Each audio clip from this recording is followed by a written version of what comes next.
Hello, and welcome to another episode of the Ramblings of an Insomniac. I am Courtney. Hey, I just want to give everybody full disclosure before you even attempt to listen to my podcast tonight. Haven't slept in so long it's not even funny. I understand this is called the Ramblings of an Insomniac, so I'm sure you have all been clued in and have gathered that I don't sleep. That's a given. If you've listened to my podcast, or even if you haven't listened to my podcast, it says it right there, Insomniac. However, this is even more intense. I am unemployed. I'm trying to find a job. Still haven't heard back from people, and I have a son that is just... You know how you're a parent and you grow up thinking that you know everything? Because when you're a kid, of course, you think you know everything. You think that you know everything even though you haven't lived through crap. You haven't had to pay bills. You haven't had your own apartment. You haven't had a relationship or a job, anything, really. Doesn't mean that you're not going through stuff, because we all know that hormones are an absolute bitch, and we all know that there's bullies and there's homework and there's sports and there's stuff. I'm not saying there's not stuff. And I get tired of adults comparing children to adults. Don't do that. It's not the same. Of course, you cannot compare a child to an adult's life, because it's not the same. And we were all kids once, and we can't expect our kids to be adults.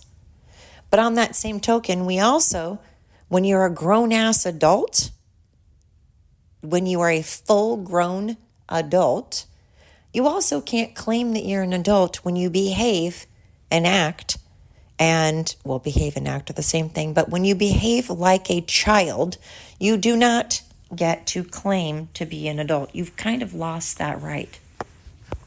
Right? I mean, that's my theory.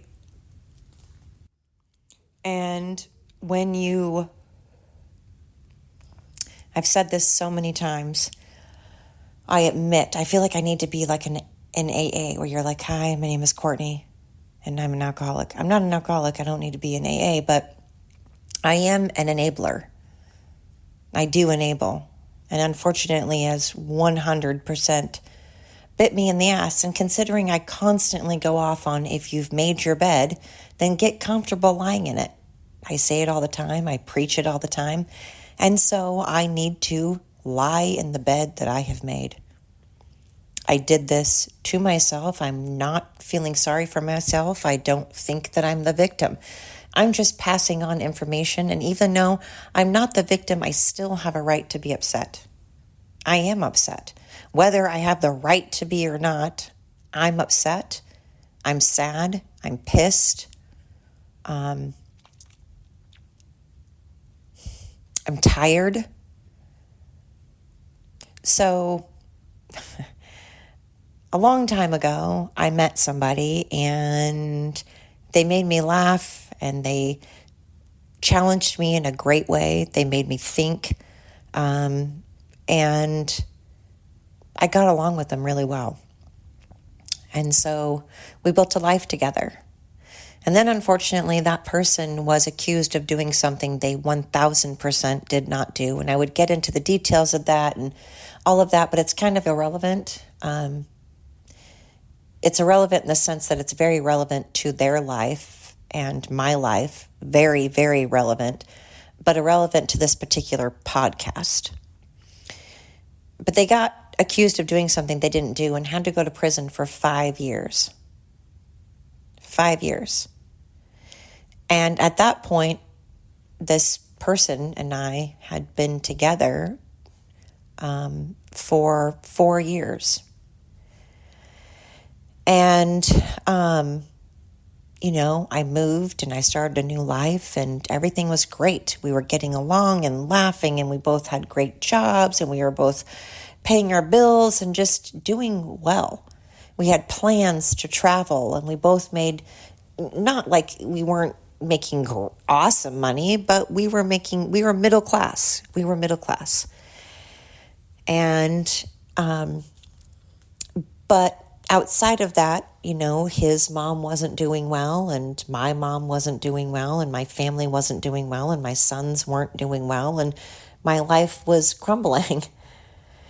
But I was like, okay, I'm going to deal with what I can. I'm going to control what I can. And I'm just going to try to be the best mom I can.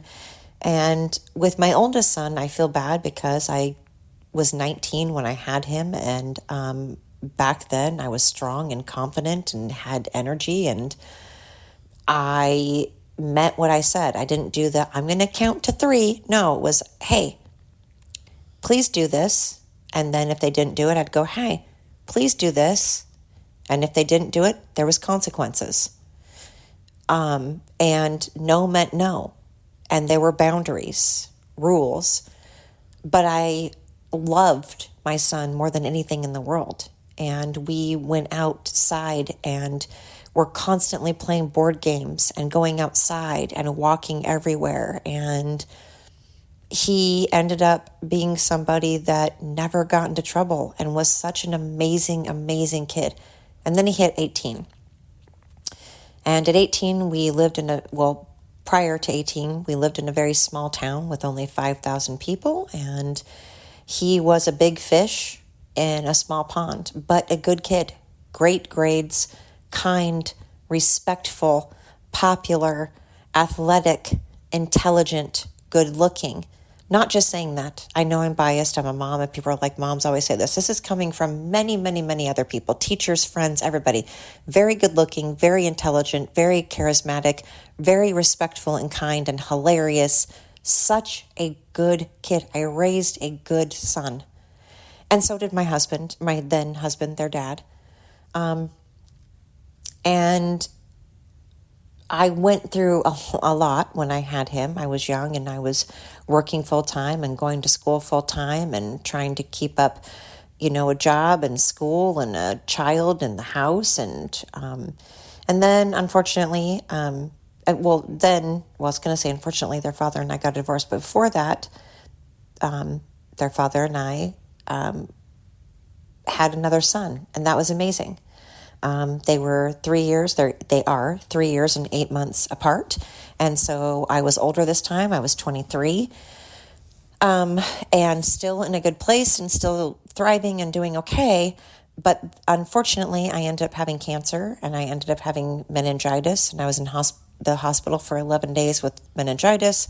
I ended up having a partial hysterectomy when I was only 24 years old. And then I got divorced when I was only 24 years old. My son was 5 months old and I had nowhere to live. And so their dad had to have them the majority of the time, but I was couch surfing, basically, still working, going to school.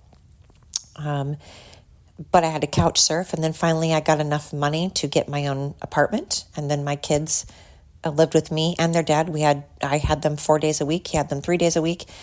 But my youngest son was totally different. He was colicky. He cried nonstop. He was always angry. And when he was young, he was in trouble all the time, constantly in a bad mood. And then he turned into a teenager and he would sneak out all the time. He started drinking young. He started smoking pot young, and he is my rebel. And he lied all the time. But I admit that when I had my second child, I did not have the boundaries that I did with my oldest son, because I was going through a divorce, because I was going through cancer, because I was going through meningitis, because I was homeless and couch surfing. And so I admit that I got tired and I just kind of caved in because it was easier, because I was exhausted. I was exhausted from being in the hospital constantly. I was exhausted from going to school and working. I was exhausted because I had the kids without any father for 4 days a week. And I don't mean that their father wasn't involved. He's a good dad, and I'm not speaking poorly of him. I'm just saying that I had them 4 days a week all by myself. And my parents, unfortunately, were not the kind of parents that wanted to babysit. They were not about it. They had their own drinking to do. And honestly, I wouldn't want them to watch them because I love them very, very much, but they were alcoholics and I didn't want them to watch my kids.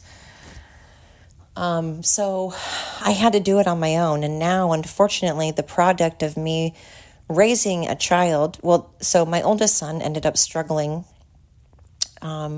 with alcoholism for a very long time. And it literally killed him twice. He was resuscitated one night when he was 18. He was going to college and decided to drink a little too much, and he died. Had to be resuscitated in the ambulance. His heart stopped again for the second time and was resuscitated. Now, I don't know if you guys know this, but there's only a 25% chance of being resuscitated. So 75% chance that you die. You don't get a second chance. And somehow, by God's will or whatever you want to call it, my son survived. And that changed him, though. It changed his personality a lot. He became a very depressed person. He seemed very bipolar. He was diagnosed bipolar. He became a gambling addict. He became still an alcoholic, believe it or not. That stopped him from drinking for about 4 months. You would think, being resuscitated not once but twice, that you would go, damn, I need to change. And you would also think, coming from a long line of alcoholics and addicts on my side of the family, I'm not one, like I said, because my family have all been addicts on my mom's side of the family, and then my real father was an addict. I saw what it did, and I didn't like it, so I didn't do it. But not saying I'm better than anybody. I'm not at all. I have my flaws, but my son, unfortunately, that didn't stop him. So as a mother, I was absolutely beside myself, constantly worried that my son was going to die. Keep in mind, by the way, I didn't find out that my son almost died until about 2 months later. 2 months later. I was completely oblivious to the fact that my own son almost lost his life. Well, did lose his life twice. I had no idea. No one did not know, because unfortunately he was 18, therefore they didn't have to contact me. I thought they would. I thought they would contact the next of kin. I thought they would contact the emergency contact. I didn't get a call. And I know this because I'm an insomniac. I keep my phone on. I keep it next to me because I'm a paranoid person, because my entire life has been riddled with trauma, riddled with addicts that always cause me trauma and are always trying to kill themselves. So I'm constantly aware, and I never sleep because of it, and I keep my phone on. Well, finally, the same child that told me he would never, ever, ever have kids had a son. And that son changed his life, and he's been clean and sober ever since his son has been alive. Then he got a gambling addiction. Well, not then. He had one before he got sober, long before he got sober.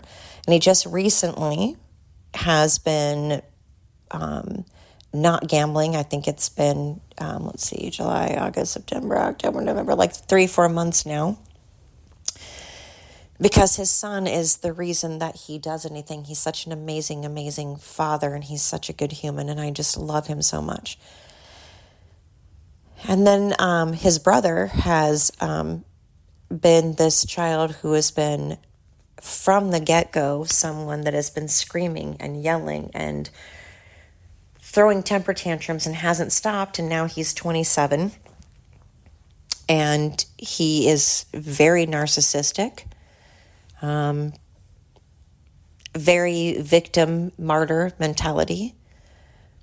Not an alcoholic, he's not an alcoholic, but when he drinks, he's insanely mean. He threatens my life. He threatens everybody's lives. He says the most horrific, unforgivable things. And he has no ambition, and it's because I coddled him. I felt bad that I was the parent that was just exhausted. I felt bad that he was 5 months old and his dad and I got divorced. I played into and I fed into that woke mindset, that woke mentality. And I'm fed into him being the victim, and he believed it. He 100% bought into him being a victim, and I created a monster. I love my son. I'm not saying I don't love my son. He's very intelligent. He just has bought into what I served him, and it's my fault. And now he is insanely, extraordinarily narcissistic. He really doesn't give a fuck about his family. He doesn't want to do anything. He just wants to skate along and barely do anything. But he fully expects everybody to listen to him. He loves attention, can't get enough attention, will interrupt you to get his point across, will blatantly put on headphones and walk away. He acts like the most stereotypical teenager. He acts like the most stereotypical teenager, the most stereotypical leftist, entitled, narcissistic prick. Love my son. I love him. I really do. And people are going to go, oh my God, how dare you as a parent say that? How dare you as a parent talk about your son that way? You gave birth to him. I don't care. I'm being honest. And I know for a fact, 1,000,000 parents out there will 100% identify with what I'm saying. I love both of my children very much. I love both of them so much, and I would lay my life down for both of them equally. But I am sorry, this is the cold, hard truth that I don't care if parents want to admit this or not. I don't like one of my sons sometimes because he's not likable. He has threatened my life numerous times. And that's not something that you can like as a parent. He is exceedingly narcissistic and has no drive. Now, 50% of that is my fault. But it baffles me, absolutely baffles me, that the other 50% he doesn't even want to try. Both sides of my family, his father's side and my side, are not lazy people. We are not lazy. And we are very driven, and we are very focused, and we are not, well, I won't get into his father's side of the family and if I think they're narcissistic or not, but it really boggles my mind that he doesn't strive to be anything more than just skating along in life.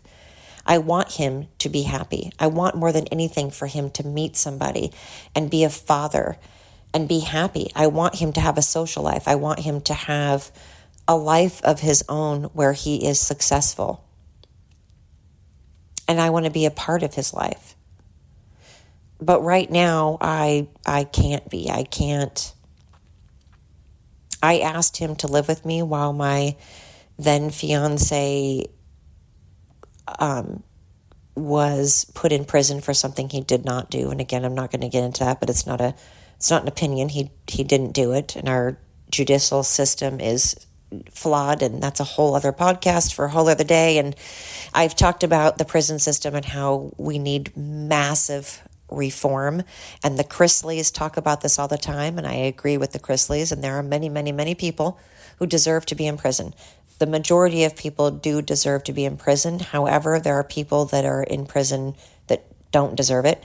But even the people that deserve to be in prison, if you don't believe in the death penalty, if you don't believe in killing people because they are serial killers or pedophiles or whatever it is, don't keep people in prison just so that you can be like a cat that plays with a mouse.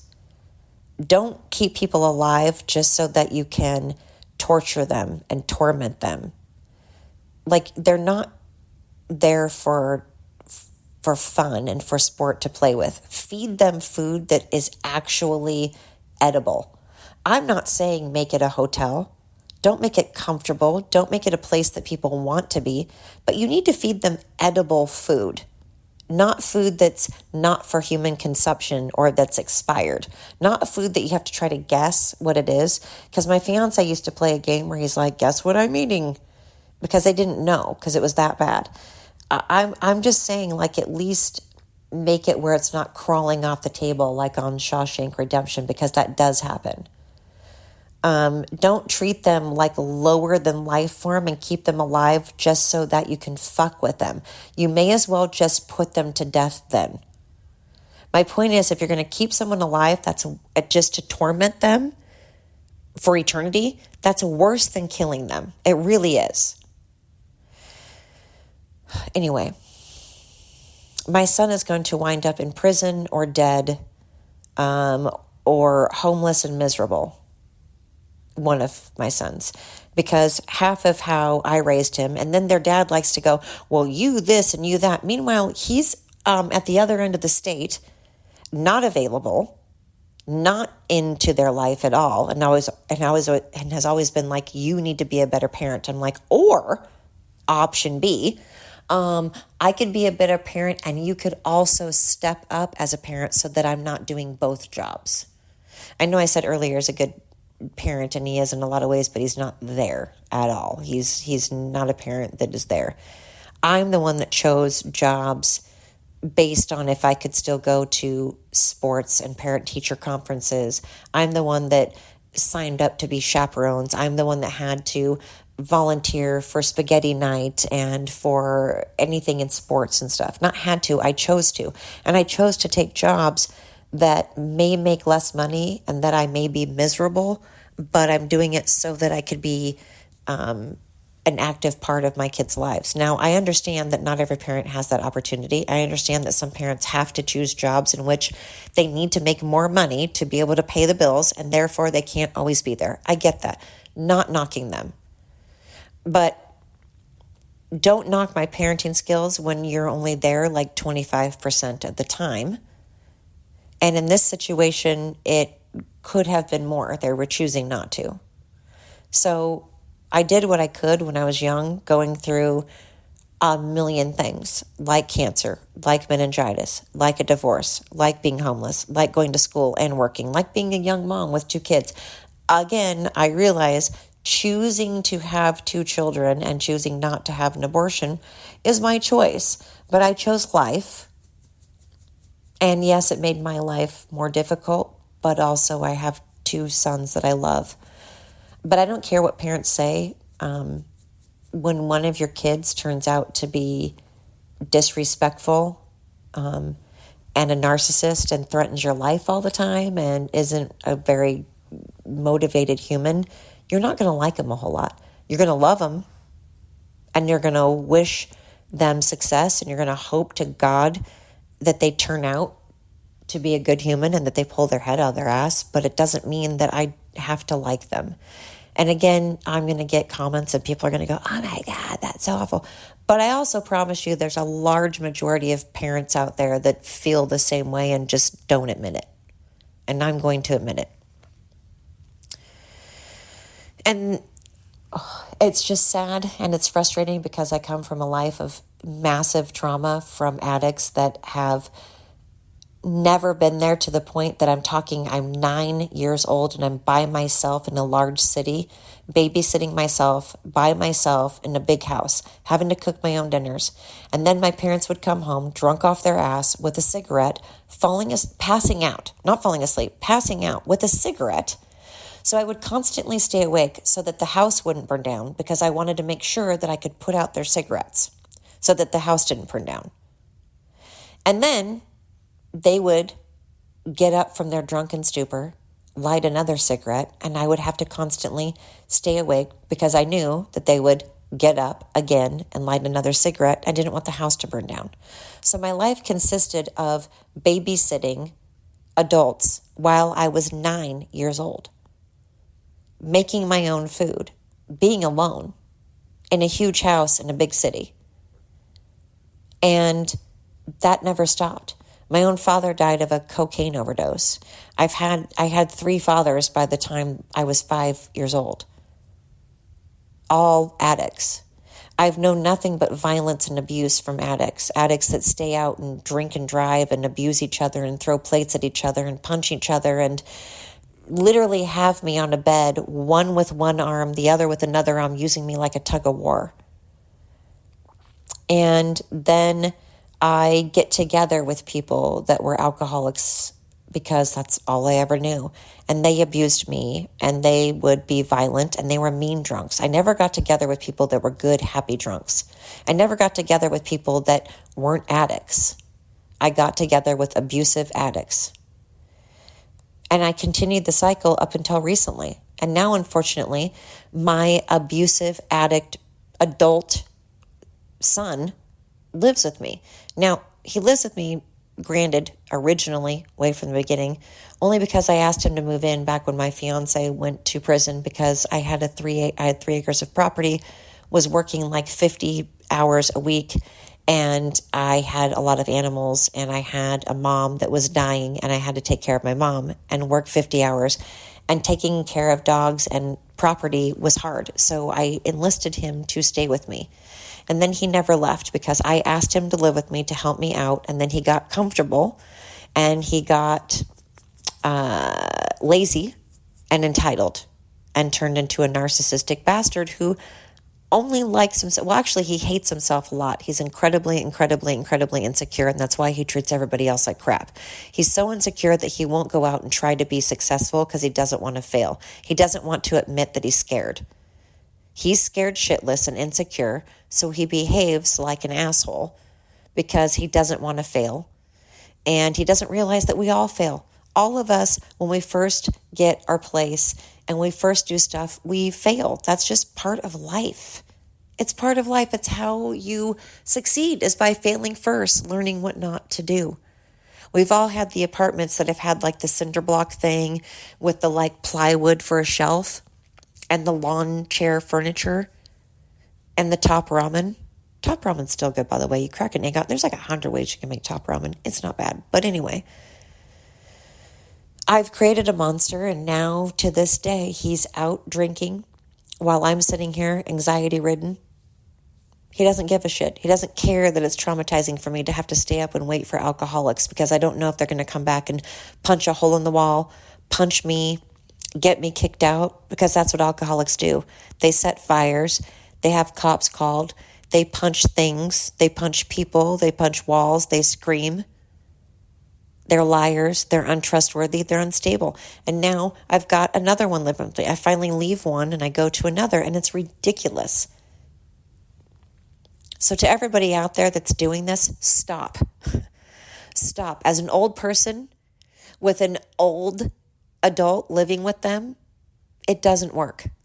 You don't want to be like the 40-year-old virgin. And you also don't want to be the parent. You don't want to be the mom of a 40-year-old virgin. You don't want to be the mom of a 40-year-old virgin. And you don't want to be a 40-year-old virgin. It's like stepbrothers. No one wants to be the 30-something-year-old living with your parent, and no one wants the parents of a 30-something-year-old living with you. And now here I am, not able to go to sleep because I don't know what's going to happen. I don't know if cops are going to be called. I don't know if I'm going to be kicked out. I don't know if I'm going to die. I don't know. Anyway. Please don't do what I do. That's all I'm saying. Anyway, thank you for listening. Until next time. Hopefully.